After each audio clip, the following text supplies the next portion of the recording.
The State of the Nation took place yesterday, and the Save the Children Foundation says they were disappointed or dismayed that children's rights were once again ignored in the state's plans. The organization is demanding government to make any efforts to address any impediments to safe access to basic services for children. For more on this, we speak to CEO of Save the Children, Steve Miller. Steve, thank you very much for joining us. Happy Friday to you. Perhaps just help us understand what children in South Africa are faced with. Yes, thank you so much for having me. As you mentioned, we do feel this was another missed opportunity for us to put children at the very center of everything that we do. This far into the democratic era, we still don't have equal opportunities for all children. And what we really need is political will, a whole of government approach, whole of society approach, and doing what we already know works for children. You speak of a lack of equal opportunities for all children. What does that mean? Well, we have one of the greatest constitutions in the world here in South Africa, and we have an amazing legal framework for children, including our Children's Act, and we also have a national plan of action for children. So we have the knowledge of what to do, but what we're not doing is investing here. And so we are also, apart from having this amazing legal framework, we are also the most unequal society in the world.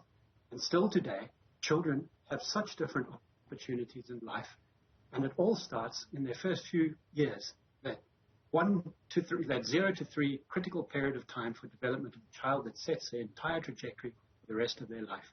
So we know the indicators, and I'm sure you report on your show, we know that the issue is deeply serious here. And what we should be doing is children at the center of everything we do. How do you propose that be done?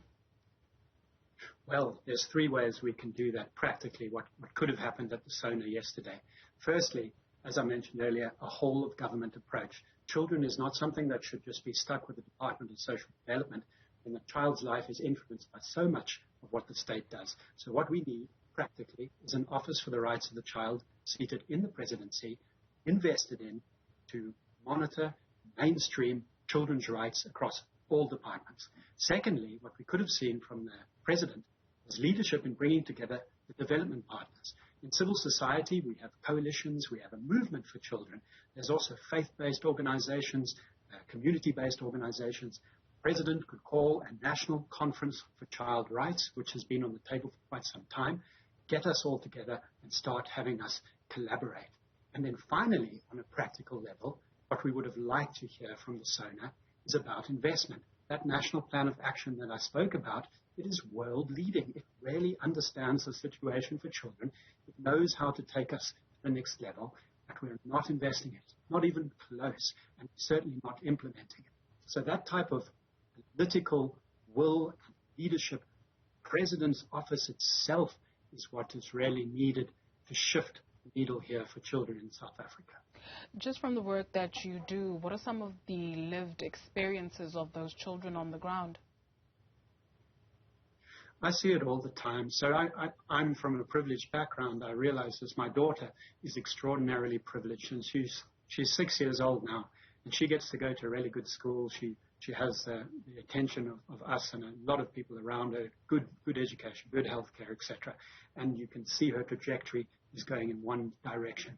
And I go to rural areas in South Africa, I go to township areas, and I see a completely different story happening there. People are trying, parents and caregivers are trying their best for the most part that I see, but the quality of education, quality of access to healthcare, the high levels of violence, this is really impacting on children in a very unequal fashion here in South Africa. So day to day, we see this lived experience of children, and what we try to do at Save the Children is not to have me speaking to you.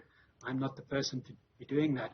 It's to have children themselves speak about their experiences and talk about solutions. And that child participation, finally, is what we need to see from the government as well. We do see bits of it, but we need children to be involved in decisions that affect their own lives. And then you can hear directly from them how they experience life, what they do. Nothing about me without me. Steve Miller is the CEO of Save the Children. Thank you.